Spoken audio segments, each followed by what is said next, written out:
Welcome everyone to Telfair Museum's second virtual lecture of the summer and our first ever virtual Juneteenth lecture. I'm Harry DeLorme, Senior Curator of Education for the museum, and I'm here to introduce you to our two speakers tonight. For the past 12 years, the museum has presented programs in observance of Juneteenth, which this year is tomorrow.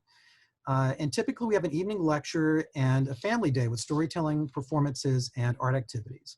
Unfortunately, this year, due to COVID-19, we can't hold our lecture in person, but we do have a great virtual lecture for you tonight. And instead of our typical jam-packed family day, which we obviously can't do for health and safety reasons this year the museum will offer a 3-day weekend of free admission for Savannah residents. This will be in July, after we reopen and after the museum has had a chance to test out our new health and safety protocols. And that will be the weekend of July 17th, 18th, and 19th. So that you can join us free of charge. If you're a Savannah resident, Chatham County resident, you can come into the Jepson Center free of charge. And we're also going to have activity packets that families can pick up to take with them through the museum, and there'll be art making activities that you can also do at home. So please take advantage of those activities that are coming up. Again, things are a little bit different this year, but we want to thank the City of Savannah for providing investment for this program, for the virtual program tonight, and for the weekend coming up for families in July. So tonight's speakers are going to address the struggle to bring education to our area, and specifically to African-American youth before and after emancipation. Vaughnette Goode-Walker will address why we celebrate Juneteenth in Savannah and discuss those educational efforts in this city. Dr. Alvin Jackson will tell you the amazing story of Willow Hill School and Community in rural Georgia, just an hour from Savannah, and how once enslaved people in that community came together to create a school in 1874, a legacy that is preserved today, thanks to people like Dr. Jackson, his family, and colleagues. Before our speakers begin, I want to mention that if you do have a question for one of our lecturers or for both, please put your question in the chat, and we will get to those questions at the end of the presentations tonight. And so you're welcome to stick around and for some Q&A after the presentations if you would like to this evening. So I'm going to introduce our two speakers now. I'd like to introduce you to Dr. Alvin D. Jackson, who is a founder and current board president of the Willow Hill Heritage and Renaissance Center in Portal, Georgia. He is also a family practice physician and was the former director of the Ohio Department of Health, serving from 2007 to 2011. He served on many health and medical boards, and in 2009, he was one of the first public health officials to meet with President Barack Obama. Dr. Jackson was born in Portal, Georgia. He lived on a farm and was one of the first students to integrate the high school there. He received his BS degree from Andrews University in Michigan and also studied at Oakwood College in Alabama, the University of Kiel in England, and he earned his MD from the Ohio State University. He's a frequent lecturer on many topics, including Alzheimer's disease, diabetes, and wellness. Dr. Jackson, along with his wife, Dr. Gail Jackson, with whom he has partnered on many projects, have received numerous awards during their careers for both their work in public health, as well as for research and community service. And I should mention that their 4 children also include 2 doctors, a therapist, and a research analyst, which is pretty great.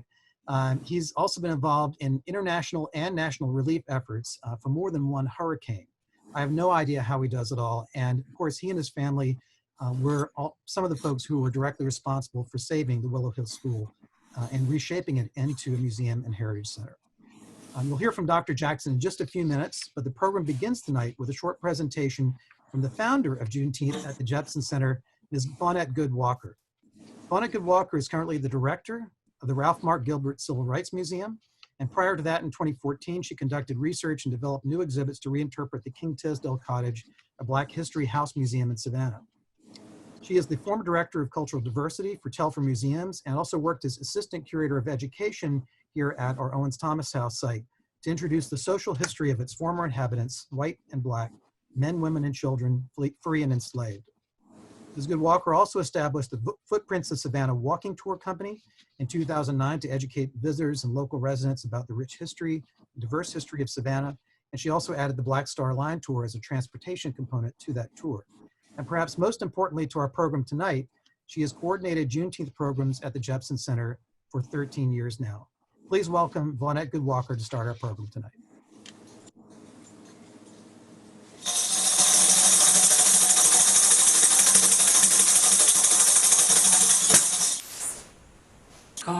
calling all the ancestors, calling all the ancestors, calling all the ancestors. The ancestors, they come in swirls of smoke, then disappear into our memory. The ancestors, who are they? As I call mine, you call yours, aloud or in your hearts. Doug, Hampton, Annabelle, Pat, Rosalie, Mama, George, Uncle Speed and Annie Speed. We have traded on their names, but what about their faces? The ancestors didn't always look like us. They taught us how to take this pain and keep it going. Yet we refuse to really tell the story of the ancestors. Perhaps this is why they refuse to come when we really need them. Like now, in 2020, we need you, ancestors. Now to tell our story to our children, to tell them where we come from, to point the way to where we have to go. We walked right out of the gardens, through the scriptures, built the pyramids, conquered our enemies, and then became our own enemies. Ask the ancestors, then ask them why we lost it. Everything the ancestors know as they come to warn us in those swirls of smoke. If we don't acknowledge the ancestors, all of us, we must acknowledge the ancestors. We will be lost, and they, like swirls of smoke, will disappear from our memory forever. Calling all the ancestors, who for the next hour we are here to honor. Juneteenth 2020 is a different kind of feeling. We call it Jumping Juneteenth at the Jefferson, and you can see the horns were blaring there last year. They're blaring in our hearts tonight. But it's a different kind of Juneteenth. It's one where our mayor today, Mayor Johnson, Van Johnson, has declared it a commemorative Juneteenth from June 19th to June 21st. And tomorrow he will have a video available to let the city of Savannah know that we are celebrating. This, however, is the inaugural Juneteenth, and I'm glad you're all here tonight because this has been a very special experience for me for the past 13 years. It started because someone said to me, one of the former directors, that you don't have to just have Black History in February, yay! So we brought freedom to the fore. And from this experience, these programs have grown over the years. And kudos to Harry DeLorme, who has been my co-author of Juneteenth. I have to give him credit because every year he does encourage this program to move forward. This year we're going to take a trip back in history and do a little bit more conversation about our ancestors, enslaved and free. I want to begin this segment of our program, as I always do, when I hit those streets of Savannah and walk our guests around and tell the story of our ancestors here. Oh, freedom. Oh, freedom. Oh, freedom over me, and before I'd be a slave, Lord, I'd be buried in my grave and go home to my God and be free.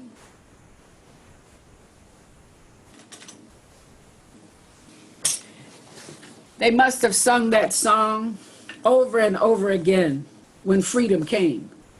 And when people ask me why we celebrate Juneteenth in Savannah, I said, because we can, because we're free. I mean, what else? But there's a lot more to the story than that. In Savannah, you would have Savannah founded in 1733. The institution of slavery becomes legal in 1750, 1751 roughly. It was a different kind of enslavement in the city. We're talking urban people, a workforce. You also had, by 1790, an influx of African people coming from the Caribbean by way of what is today Haiti. And they would involve themselves in the education process here in Savannah. Education has always been a very important facet of African life, from the continent to the Caribbean to America today. Education has been important. Now, my story about education tonight begins with a member of the DeVoe family, a woman by the name of Jane DeVoe. Her mother, Catherine, they lived in this home right off Green Square. Of course, they were members of the Second African Baptist Church nearby. Her father was John Benjamin DeVoe. He was born enslaved in Savannah. He married a free woman. Now, the way that things worked, if you were enslaved, the man was enslaved. If the woman was enslaved, was free, the child would be free. You were free or slave by the birth of the mother, based on the mother's status. So Catherine DeVoe from Antigua birthed Jane DeVoe with her husband John, and Jane was free. So in this house, this blue house, I love it. It's paint blue, as you could tell, and I'm fading in and out, so I'll get closer. At any rate, he was a deacon at the Second African Baptist Church, her father, John, and a pioneer in black music as the first president of the Old Hundred Society of Sacred Music, founded in 1817. Interestingly enough, 1817 was about the same time that the law went into effect in Savannah, that it was against the law to teach blacks to read or write. Now, I love Savannah because there's always some trick in the law. And this law was to the advantage of the people who were being taught in these secret schools. An open secret, because while the law said it was against the law to teach them to read and write, it was not against the law for them to learn. So there you go. Let's tell our young people that now over and over again. You can learn. At any rate, it was their home near Green Square that Catherine DeVoe and her daughter Jane secretly taught African people, free and enslaved, to read and write, despite that law prohibiting such teaching, because they could have been whipped or fined if they were found out. But again, that open secret, and that house is there today. Please understand, as the population in Savannah grew, very similar to today, by 1810, 40% of Savannah's population was enslaved, and 530 free blacks. As we move forward into the 1850s, that population increased, and you had around our squares a very significant amount of people of color, as a workforce. The next prominent person in education here is my shero, Susie King Taylor. Susie King Taylor could read and write because she went to the secret school of Mary Woodhouse. She's my shero because she also went to the American Civil War with the Union Army. Everybody knows about Field Order Number 15, the order that gave us the 40 acres or land for blacks who were, once they were free here. However, Field Order Number 7 happened out at Fort Pulaski. When the Union Army breached the fort, that order said, if you are black and can make it anywhere the Union Army is, you'll be free to join the Union Army. And Susie King Taylor made her way down to St. Simon's Island and joined the Union Army. And there she would eventually meet her first husband, Edward King. They'd come back to Savannah, live in this little house in the lane, where she taught a night school until the Beach Institute kind of runs her out of business by 1867. Now, before all of that, General Sherman came to town. And General Sherman would meet with the 20 black ministers at what we know today as the Green Meldrum House. General Sherman was in some pretty important company. Among those ministers that was with him at the meeting. I'm standing because the main minister is standing, and I'm giving some respect to those ancestors now. Among those ministers was William Campbell. William J. Campbell was 51 years old, a native of Savannah, and enslaved until 1849, then liberated by the will of his mistress, who was Mary Maxwell, pastor of the First African Baptist Church for 10 years. The membership at First African at that time, 1,800. The church property was owned by the congregation and valued, if you can imagine, $18,000 was the value. Because remember, the church you're looking at today on Franklin Square was the one that was built during that time.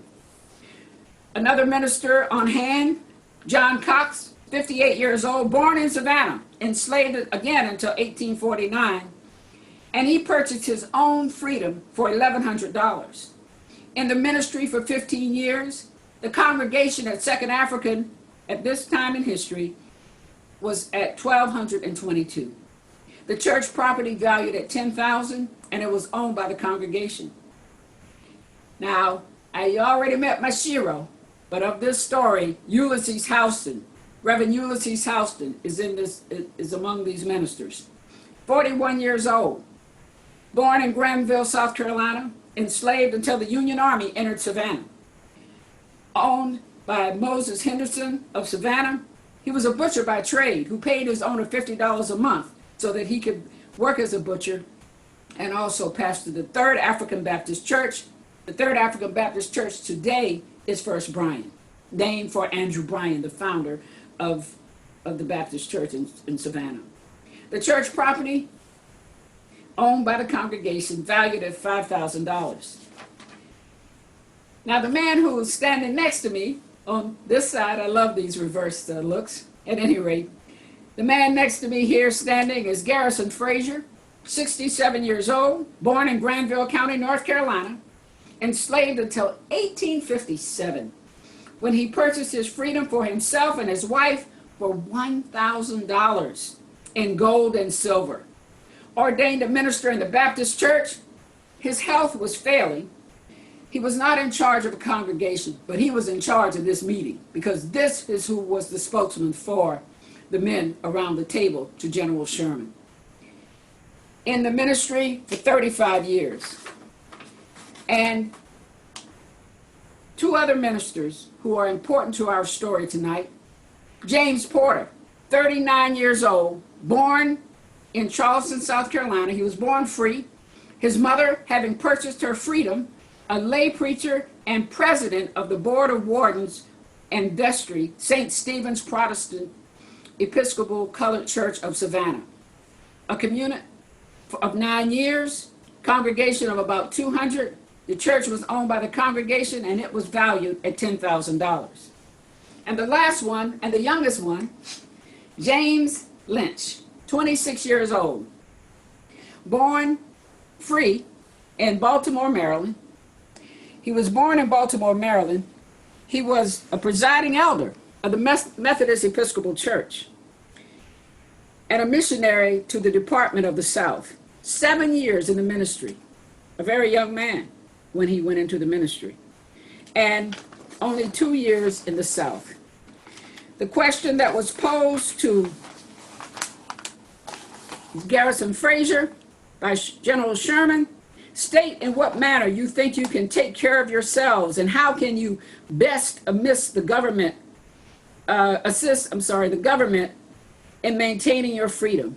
And the reply from Garrison Frazier was, the way we can best take care of ourselves is to have land and turn it and till it by our own labor, that is, by the labor of the woman and children and old men. And we can soon maintain ourselves and have something to spare. So that was his answer. Field order number 15 was drawn up and shared with the congregation at Second African Baptist Church the next month. In the meantime, you're looking at a building on the left, the brick building. It's there today, not a sign or a shrine to tell you it was built as a slave mart by John McMullen and in 1854. And it was A. Bryant Slave Mart after McMullen was blown up in a steamship accident. And it actually became the first freedmen's school thanks to Reverend James Lynch.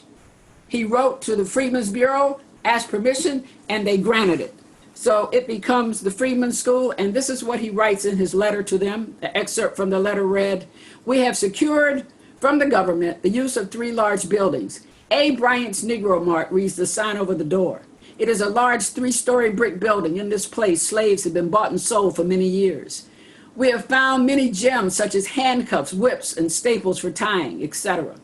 Bills of sales of slaves by the hundreds, all giving a faithful description of this hellish business. This we're going to use for school purposes."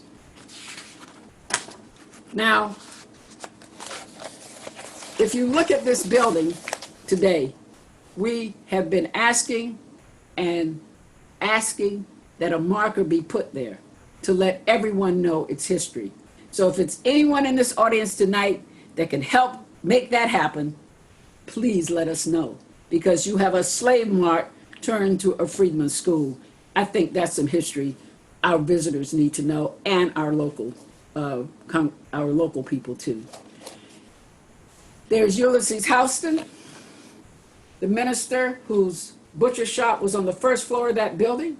He told stories about having heard people in chains coming up to be sold on the top. Ulysses Houston also would benefit from the promise of land. Skidaway Island, we're told, is where he ended up with 1,000 blacks for about a year. They didn't have email or cell phones, so they didn't know. They didn't own the land once it was the order was rescinded after the assassination of Abraham Lincoln and the next president that followed. Why we celebrate Juneteenth is because Savannah had so much to do with the ending of the war.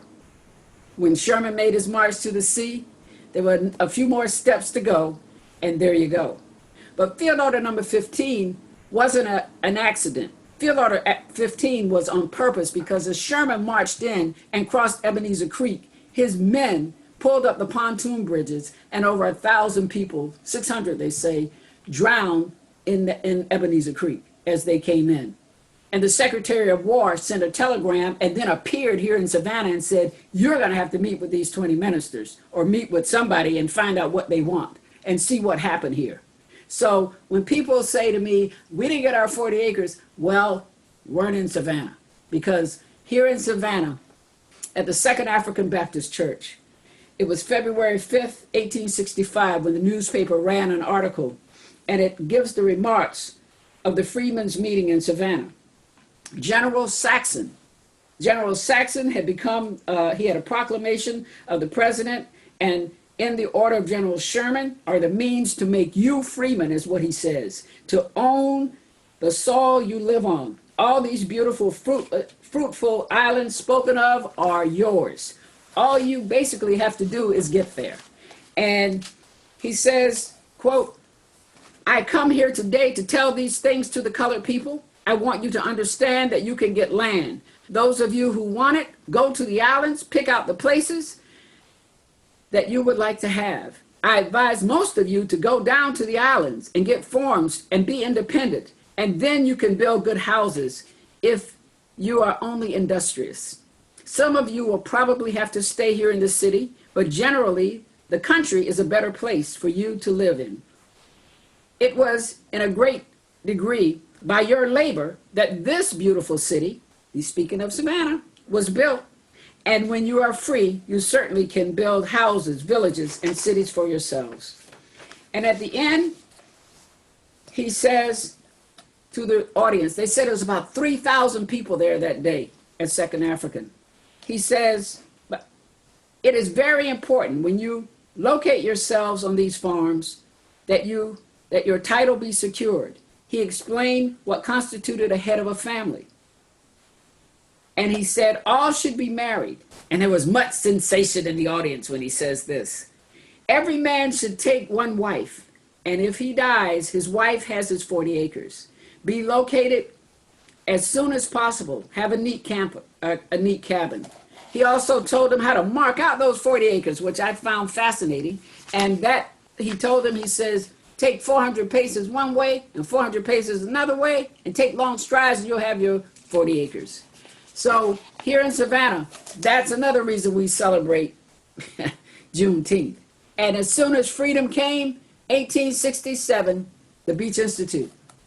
The Beach Institute was founded in 1867 as a school for freed people, for all people of color.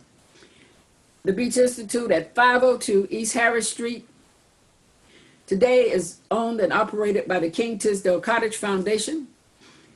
The Freedmen's Bureau primarily funded it, and the American Missionary Association named it in honor of the New Yorker Alfred S. Beach, who was the editor of Science America, who donated the funds to purchase the site. Now, the American Missionary Association didn't just get here by accident. They were actually, the clarion call went out from the Savannah Education Association, a group of black leaders here in the city who wanted not only land, but education for people. So the Beach Institute grew out of that need. It was turned over to the Savannah Board of Education. Initially, it had 600 students. It had 9 female teachers and a male principal. Most of the teachers were not people of color. The tuition was $1 per month in 1873. By 74, it was turned over to the Savannah Board of Education and became a free public school for black children. In 1878, the school was damaged by fire and it was temporarily unusable. But the AMA took this opportunity to resume control of the building. Now, one of the famous graduates, I'll stop there, those steps you're looking at behind my shadow here, would have been probably walked up by the great Robert Sinstack Abbott, who was the founder of the Chicago Defender. He was from Savannah as well. So the Beach Institute has a lot of great history. Adrian Herndon, who was the wife of Alonzo Herndon of Atlanta Life Insurance, she actually graduated from the West Broad Street School. The principal of the Freedmen's School was James Porter, whose name I talked about. That school was over where the Ships of the Sea Museum is today. At any rate, by 1917, the Savannah Boys Club rented one small room in the basement of the Beach Institute and had its weekly meetings there. And eventually, the Boys Club grew into what we know today, Frank Callan Boys Club, or the Boys and Girls Club over there on the next street down. It was closed in 1919. The enrollment had dropped, and primarily because of another great institution that opened up. The one we know today is the Savannah State University. And that was a part of the story. So we have the history of what went on here in the city of Savannah and why we celebrate freedom. And I think my time is done. And before I'd be a slave, Lord, I'd be buried in my grave and go home to my God and be free. Thank you. And happy Juneteenth. Wow. Thank you so very much, Miss Vaughnette Walker. What a wonderful presentation. I certainly want to thank the Telfair Museum and Mr. Harry DeLorean and all those who are responsible for this Juneteenth lecture. This, for the next 20 minutes or so, I want to talk to you about a story that is very dear to my heart. It is the story of the Willow Hill School, founded in 1874, just 9 years after the American Civil War. It's important to me because I went to this school. My mother, born in 1931, went to this school. My grandmother, Bonnie Mae Donaldson Lee, born in 1900, went to this school. And my great-grandfather, born in 1867, served on the Board of Trustees. So I tell everybody, y'all know Willow Hill is in my bones. It is in my heart, and I love it. And so we want to talk a little bit about post-Civil War. And everybody know that the country was involved in a great civil war from 1861 until 1865.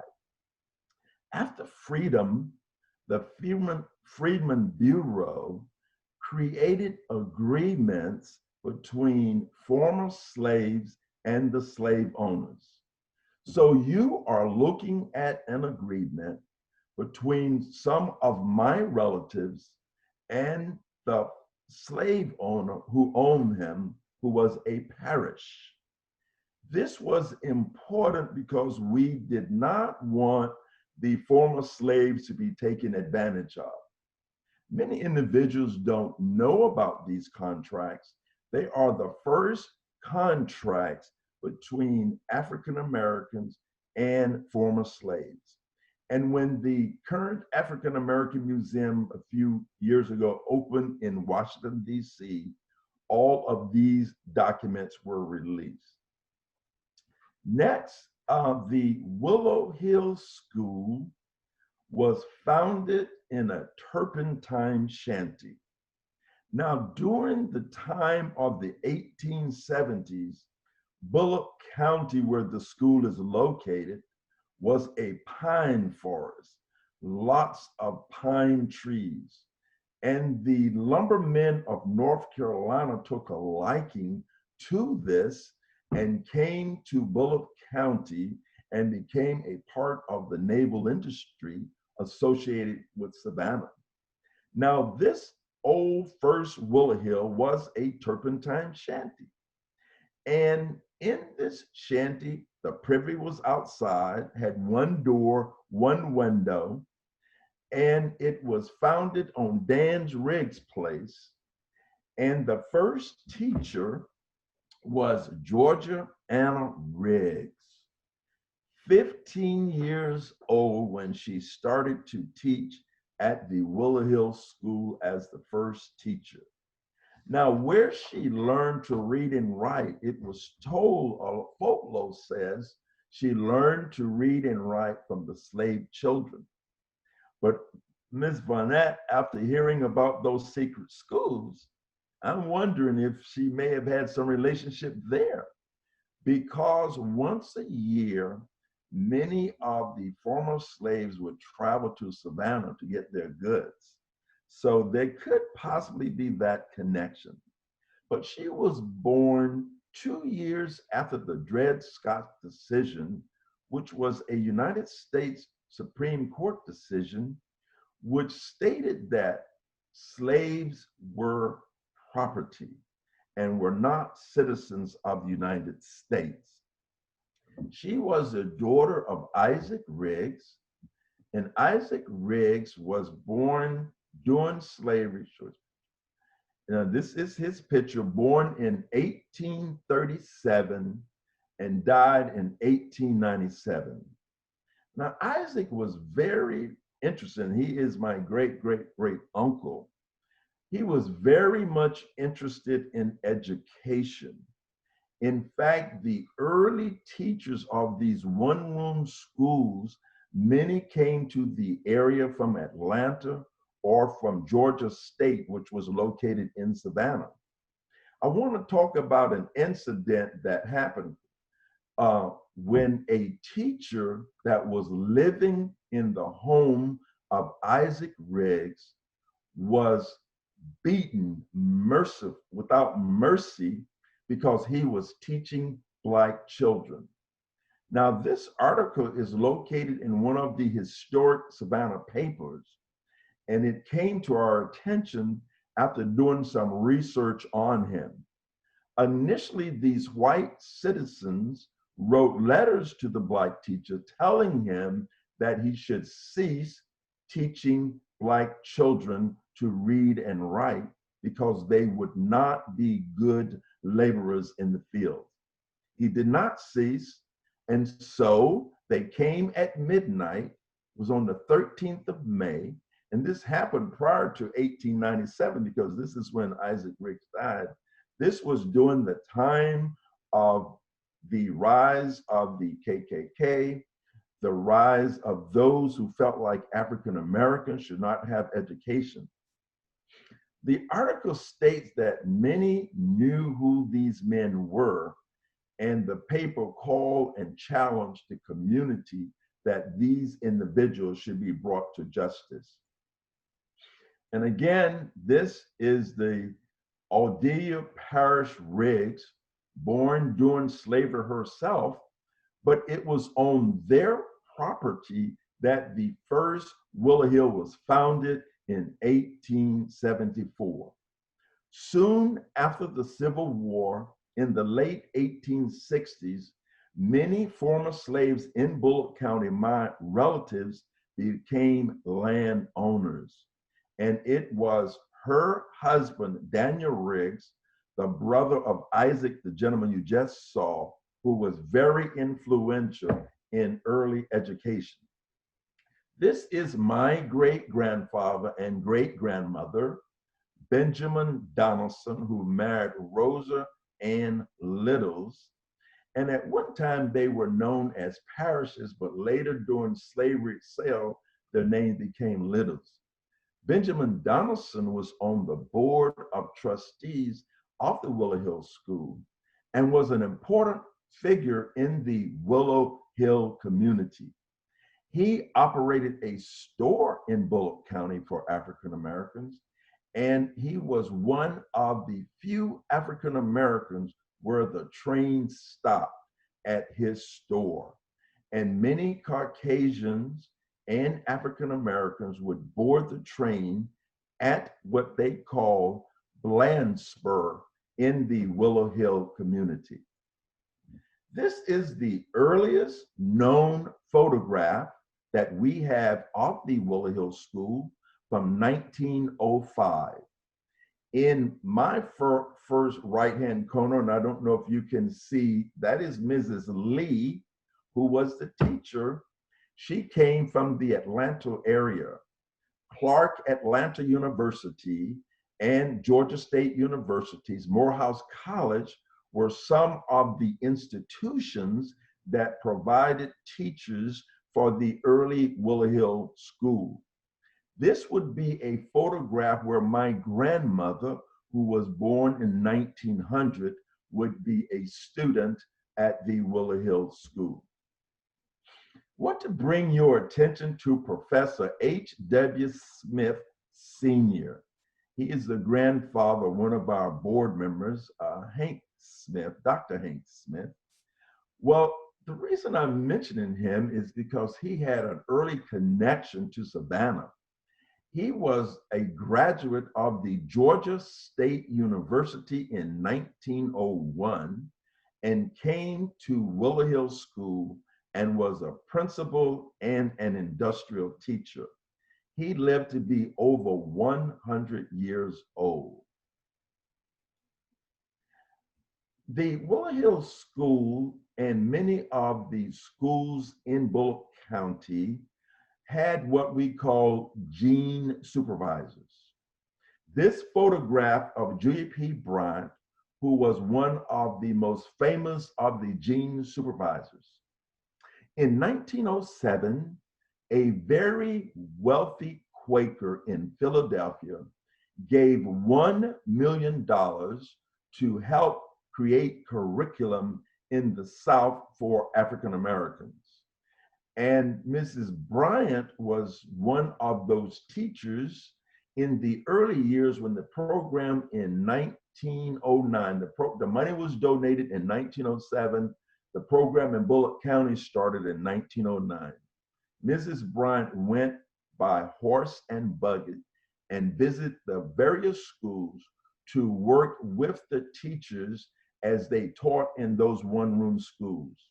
She was directly under the tutelage of the supervisor of the Bullock County schools. Okay, this is the Board of Trustees of the Willow Hill School, and this picture is from around 1943. At this time period, The Board of Trustees would operate the schools in conjunction with the superintendent. Very prominent men from the community. In the very far right is Mr. Carter, who was the principal at that time. But going all the way to the left, James Garfield Hall, who was very prominent in the Willow Hill community, he was thought of as the mayor. The next gentleman who lost his arm, but was very known as a hard worker in the community and operated a sawmill, which was employment for a lot of individuals in the community. Next to him is Cleveland Hall, who is the grandson of James Hall, who was the first chairman of the Board of Trustees of the Willow Hill School, a very prominent farmer. These are all landowners. Next to him was Cardell Wiggins, who also was a landowner in the area and was later a school bus driver. And next to him was Eldridge Cone, who was a big landowner and was well known as a farmer with new farming techniques. This is the Willow Hill PTA. And this is a very interesting photograph because a lot of the ladies in this photograph are the children of former slaves. It was their responsibility to make sure that there was monies there for the operation of the schools. They had a number of fundraisers. In this photograph, second from the left, is my grandmother, Bonnie Mae Donaldson Lee, who was a substitute teacher at Willow Hill and was also a student in the around 1916. Next to her was Ida Pope, well known as an ice cream maker. She was excellent in that.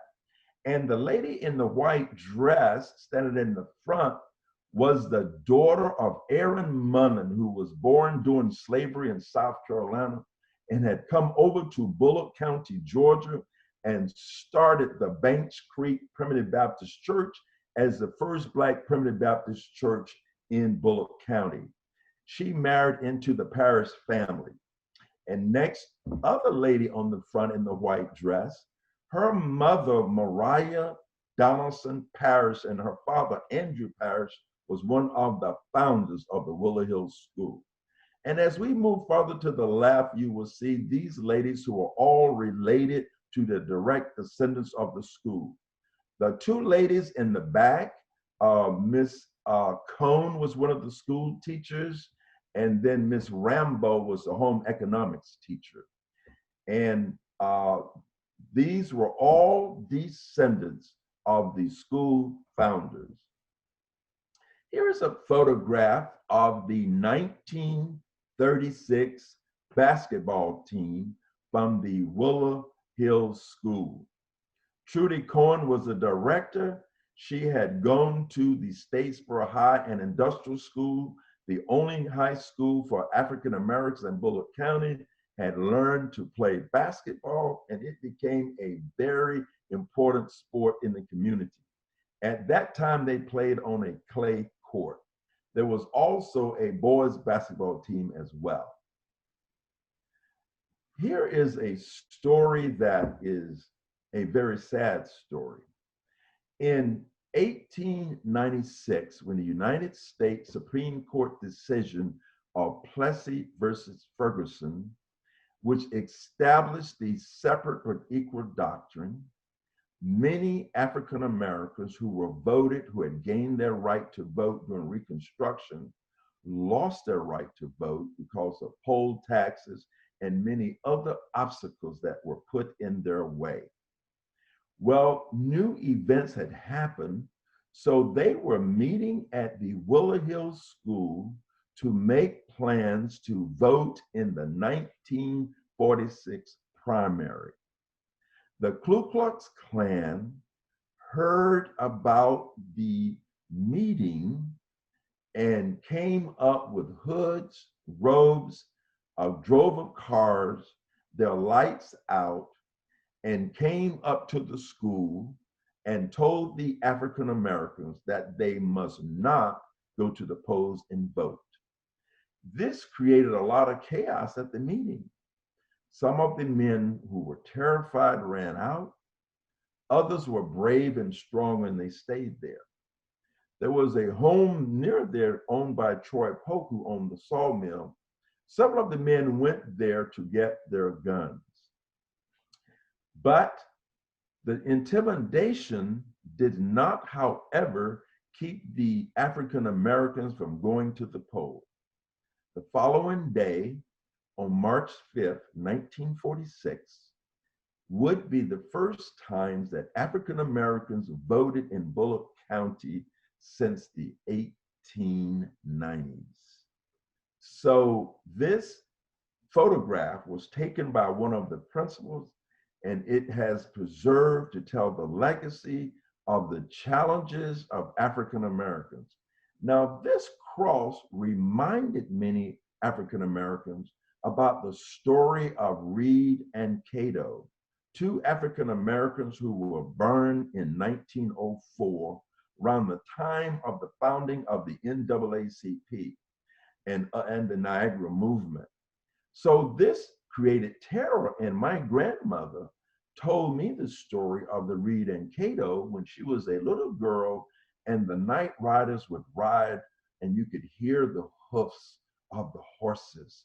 Clump, clump, clump, clump, clump. And I used to hear her say that so much, and she was terrified. And the men would run out into the fields with their guns and lay on their stomachs. The women would boil potash on the stove as their only protection.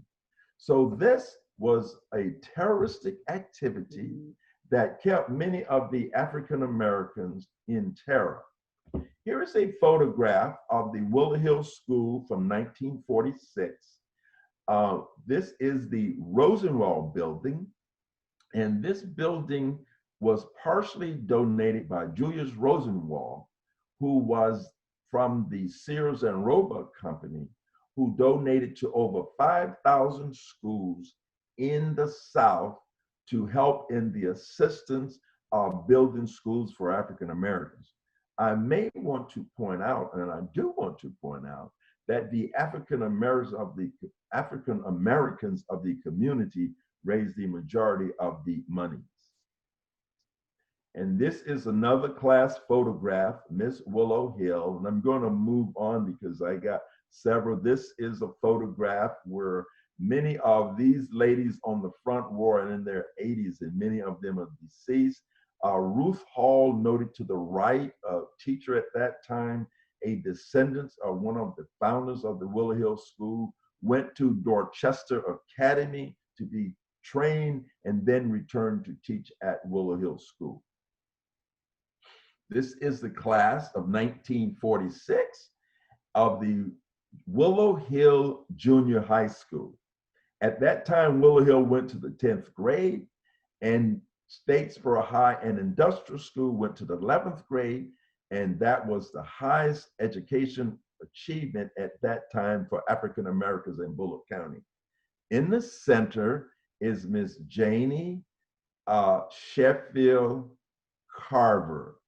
She was married to the founder and the president of the Carver Bank of Savannah, Georgia, who Mr. Carver was in the Eisenhower administration. Here are some of the projects, the New Farmers of America, Mr. George McCrae, that is his prize pig project that he would go to compete in Statesboro for many prizes.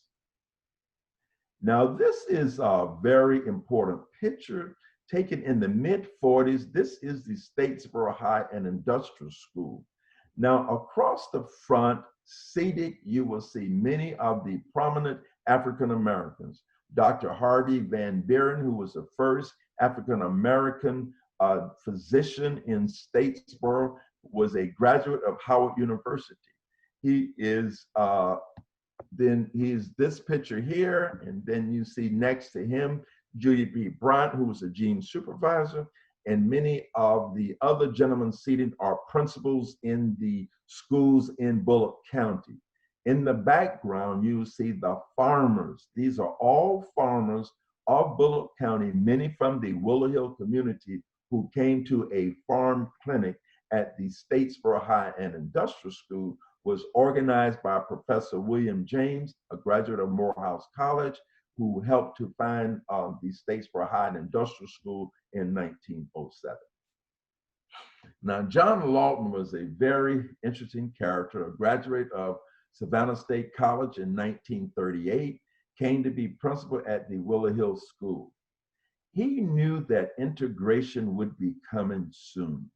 So he talked to many of the students and teachers about integration and told him, when the day of integration comes, I know you will be ready. You have been well taught. And I might say that Willow Hill students, when they went to Statesboro High and Industrial School and William James, which was the only high school for African Americans in Bullock County, for a stretch of 12 years, they were either the valedictorian or the salutatorian at the Statesboro High and Industrial School. Now, this is an equalization school, the Willow Hill Elementary School, built in 1954 after the Brown versus Board of Education decision. This school was built by Bullock County, as many other schools were built, to delay integration. It was a school that I attended. This is the first group of integrated students who went to the Willow Hill School after integration after 1971. This picture is from around the 1980s. Teachers were always important at the Willow Hill School. So in 1997, we researched to find out as many of the teachers who were alive and tried to bring them back to the school. Miss Annie Williams in the red here, an English teacher at the junior high school at Willow Hill. In 1954, she was in the Supreme Court when the Brown versus Board of Education decision was read. Next to her in the flowery jacket is Miss Sarah Ayers Smith. She came from South Carolina. This is Felicia Shaw's aunt. Her mother and Felicia are sisters. And Debbie Allen, who's the dancer, this is their aunt. And Debbie and Felicia used to come to Statesboro to their aunt's house many times. As you go to the right, all of those individuals are related to the founders of the school. Mr. Abraham is in the back, the only male there. And all of these teachers, most of them are deceased at this time, but they came for a celebration. This is my little mom, Hazel Lee Allen, who was a student there and taught there. Miss Libertha Wilson next to her was descendants of the school founders. And Miss Sarah Cone Lee in the center, descendants of the school founders. So we had a lot of the students who would go get educated and come back and teach. There's Miss Roberta Thomas in the back. In fact, their home now is where the original Willow Hill was. This is now the Willow Hill Heritage and Renaissance Center. When the school was put on the auction block in 2005, we pulled together 12 descendants of the school founders to purchase this school, to change it to a museum and community center. Heritage, to give credit to our ancestors and the great things that they have done, and Renaissance, new opportunities in the Willow Hill community based on preserving the heritage and creating new opportunities for youth. We did get a Willow Hill School marker from the Georgia Historical Society, with Willow Hill School being one of the best examples of an equalization school in the state of Georgia. And Willow Hill consolidated a lot of those one-room schools. This is also a marker given to the Willow Hill School by the Bullock County Board of Education, giving homage to those founders, the Riggs, Parrish, and Donaldson family. In 1920, the Willow Hill School was sold to the Bullock County Board of Education for $18. When the descendants had to buy it back, we had to pay over $124,000. This is a book that we have published. Dr. Brooke, who was a former professor at Georgia Southern University, Defining Their Destiny, and you can go online and find this book, and it will give you the rest of the story. During the Renaissance period, we certainly have tried to involve youth in the community. This is the Bragg Team Bicycles Riders across Georgia. We partnered with Coach Johnson from Dublin, and he has been our tutors, and each year we try to and get the young people involved. We have African cooking as one of the things that happens on our campus once a year, and Miss Clarissa Clifton is well known for her great African cooking. Now, one of the things we have is a series that we've started, If These Cemeteries Could Talk, Oh, the Stories They Could Tell. And this is about paying respect to those ancestors, our slave ancestors, our teachers, our soldiers who've gone on before. And we do once a month these cemetery tours and bring back to life all of these individuals who have gone on before. This is our board of directors. These are all descendants of the school founders. Just real quickly, Dr. Hank Smith, Mr. Charles Harton, Alvin Jackson, Larry Lee, Dr. Teba Jackson, Mr. Jelani Jackson, Ms. Willouise Jackson, Harper, Dr. Kingay Jackson Flowers, Ms. Hazel Lee Allen, Ms. Lummy Baker, and Ms. Patricia Willis, and Dr. Latasha Lee. These are all our board members located around the country. The Willow Hill Heritage and Renaissance Center welcome you when the COVID-19 is over to come and visit us. Our website is www.willowhillheritage.org, and you can also send us museum@willowhillheritage.org. There is so much to tell about this story, so I tried to select a few slides that will give you a feeling or an impression post-slavery coming to this era and the challenges that African Americans of the Willow Hill community, but members of the Willow Hill community decided that we will define our destiny. And thank you so much for this opportunity to share our story.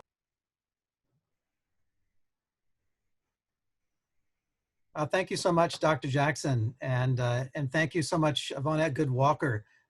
We really appreciate both of you being here with us tonight, and I know we've hit the 6 o'clock hour, so I know we've had a few participants who may have to leave us, but we will stick around and answer your questions. And so if you have questions, please put them in the chat. We have a few that came up over the course of the talk, and we will get to those right now.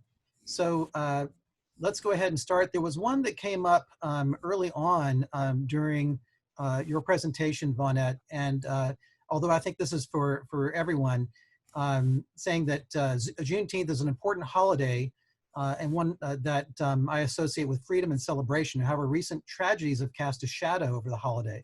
Is there a way to educate people about the significant history of Juneteenth and remain mindful of current events while maintaining a happier tone?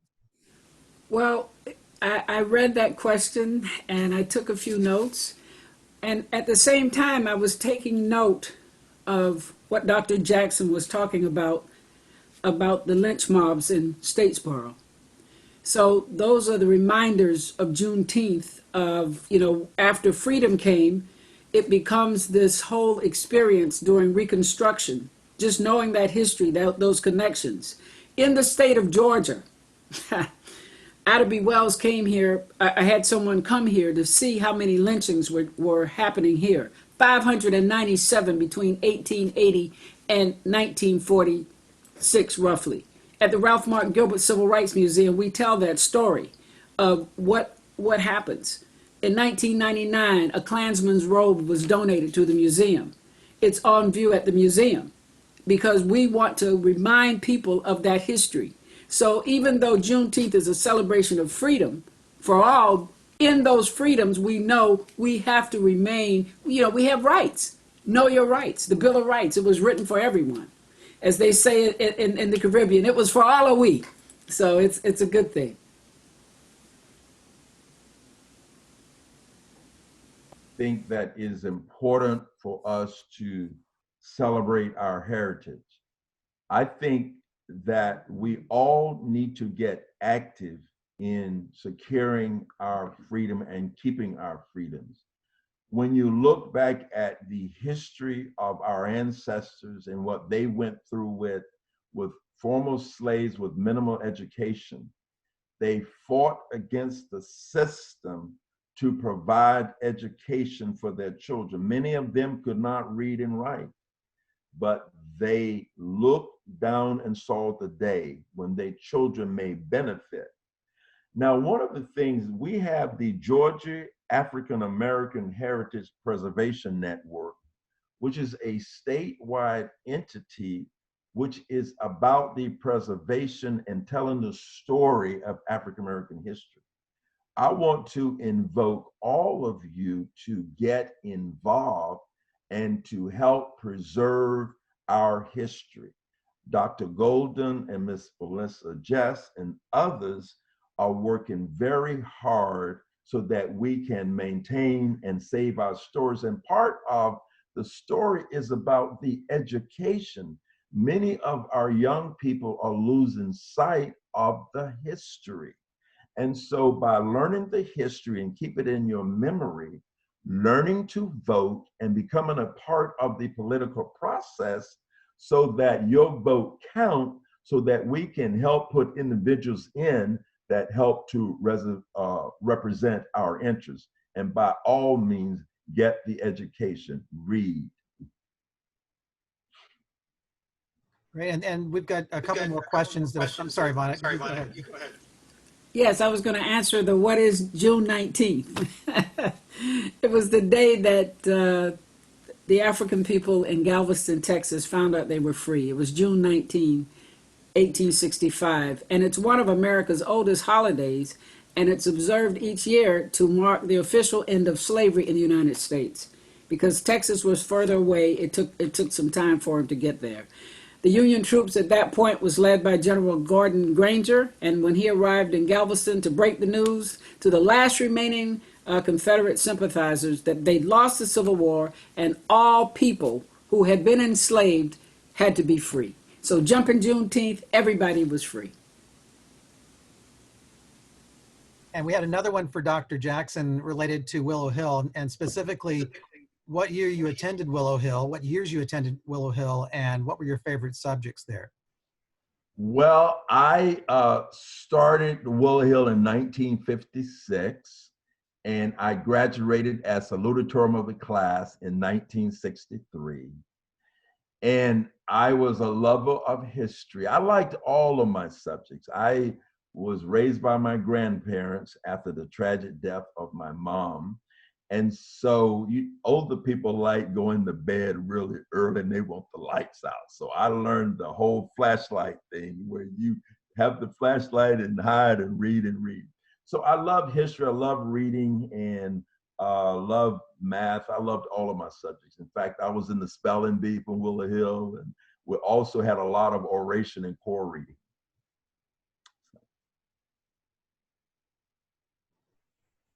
Great, and we had another question, if the program tonight is going to be available later, and the answer is yes. It will be available on Telfair Museum's YouTube channel as of early next week. So please check our YouTube channel and you can see a recording of this program. Or if there's someone who you think would like to see it and was not able to attend tonight, please share it with them. Are there any more questions for any of our panelists tonight? The June 19th question was a good one because we really didn't address at the beginning what Juneteenth is. We did talk about why we celebrate it here in Savannah. One comment. Vaughnette was talking about Sherman in Savannah. Well, Sherman passed through Bullock County and camped in the area where my relatives lived. They lived near the Neville's Creek Primitive Baptist Church. And 3 of my relatives left with Sherman, and they were at the crossing of Ebenezer Creek. They went on later to settle in Mississippi. But that was an important story that I learned through my oral recordings, where I've recorded African Americans of Bullock County for a number of years, many of the seniors. And when I first started recording, it was born in the 1880s to the present. And the other thing I want to talk about is we collect obituaries. So if anyone have any obituaries, we will be happy to have it as our collection. We have over 10,000. Thank you. I can't hear it.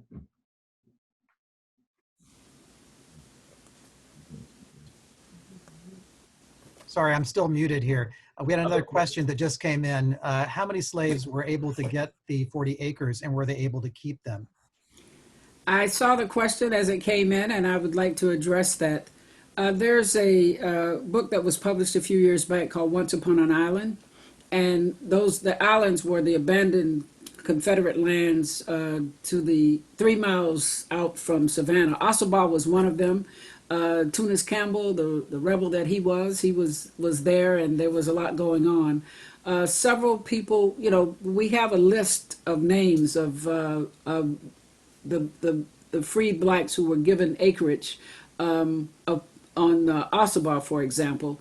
And on Wilmington Island was another place. I mean, these are places that today we can get to by bridge. You can't get to by bridge to Ossabaw.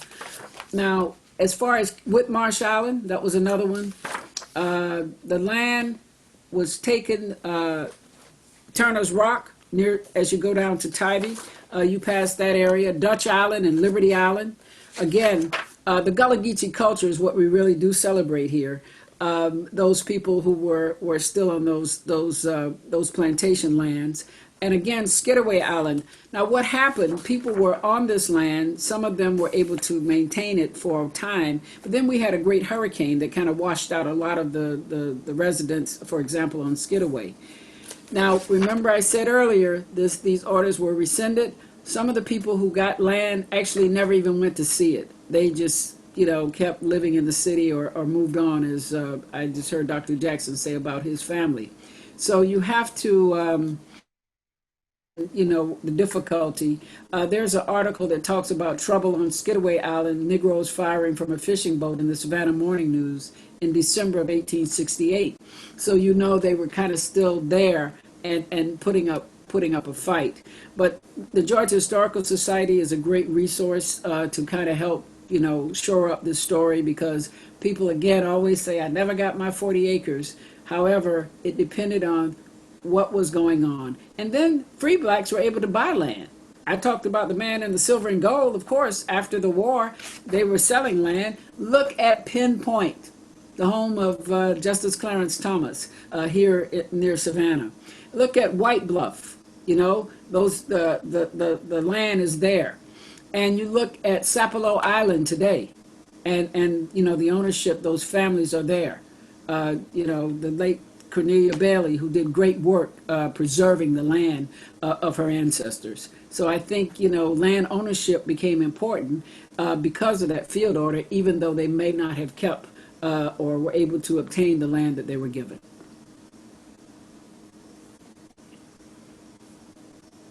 Community was able to purchase land through sweat equity, and also was able to buy a lot of that land. And a lot of the land is still in the hands of African Americans today. In fact, my great-grandfather's farm, Benjamin Donna's, I now own that. I heard my grandmother say that this must always remain in the family. So that has been very important to me. And we've had one more question come in saying that most of the islands named are inhabited by predominantly white residents today. What happened for that to change? Was it gentrification? What happened there? A lot of them, one in particular, Wilmington Island, I think there were properties that were purchased from the residents who moved to actually Sandfly. There's a big family who was once on Wilmington Island. You also had those magical words that take property sometimes from the black communities, eminent domain. I think there was an airport that went up out on Wilmington Island, or airfield, and those folks who were on the land left. And again, there weren't bridges. You got to picture Savannah without the bridges. These were islands. So people, once you have been, on a plantation or you've been enslaved and you're on an island, you want to get to the city. Savannah was overrun by people from all around the area after the institution of slavery ended. So they would have left those lands too. Not only, later, gentrification, we call it that now, but, back then, people were trying to get out of here. My mother grew up here in Savannah, in a little area that's remote. She couldn't wait to get to town. Same thing, we're right down the road from Pinpoint at Montgomery. And Montgomery, Pinpoint, Sandfly, folks was trying to get to town. So that's how I see that. And yes, gentrification today, because there are bridges and houses that are expensive. Great. So let's see, I think that's all of the questions that I see. Are there any other questions for our speakers tonight before we sign off? Give it another moment here. I just wanted to mention that we have one more lecture coming up very soon. On July 30th, we'll be presenting a virtual panel discussion with two artists and a curator, who's also an artist, for our next exhibition called Cut and Paste. It's artists who work with paper and sculpt with paper. And so we have Atlanta artist Jerusha Graham, we have Savannah artist Betsy Kane, and Dee Dee Dunphy, the curator of the exhibition, who is based in Athens. So hope you'll join us for that. Follow Telfair Museums. I see one more question. Where can we see the full recording? That is going to be on Telfair Museum's YouTube channel. So please check out Telfair Museum's YouTube channel for a complete recording of the program tonight. Really like to thank you all for joining us. I want to give a special shout out tonight to one of our education team here at the museum, Amari Williams-Alford, who is the person who is responsible for putting us in contact with Willow Hill, and she is really kind of how we got to this program tonight. So I want to send a special shout out to Amari. Harry, yes. Harry, also note that Amari is working with the Willow Hill in terms of helping us with our presentation of a lot of our exhibits. And we really do want to thank her and the team that she brings with her.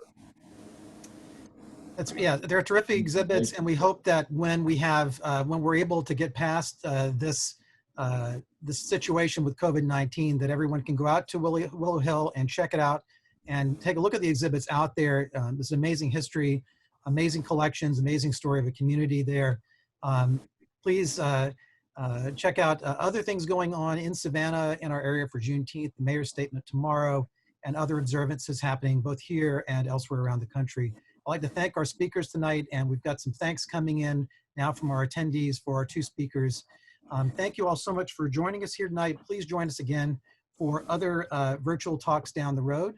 And we hope to see you soon at Telfair Museums. We are going to be reopening in the near future. Again, thank you all for joining us here tonight. And thanks to you, Dr. Jackson. Thank you, Vaughnette. We'll see you all next time. All right, bye-bye now. Bye-bye.